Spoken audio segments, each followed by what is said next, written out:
Bandeko mwana mwasi oyo aza wana aza destructrice. Alingaka ko détruire mabala ya batu, ba relation ya batu. Na banda nano na nenga Calgary. Bango na mwana mwasi oyo ya Calgary batikala ko mona na ti.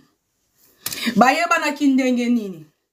Mwana mwasi oyo afinga ngai, afinga Herman Kasongo, afinga Blanani Marilo Mwaka, Marilo a répondu ete, afinga DS Longa, et DS Longa a répondu ete, afinga Chouchou Ilunga. Do ya touchaka bato ba leki yo.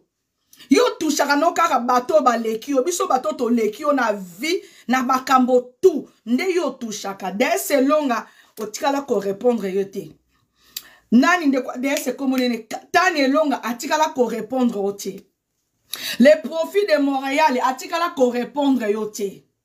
Nadège, moi si à profit de Montréal, atikala ko répondre yote.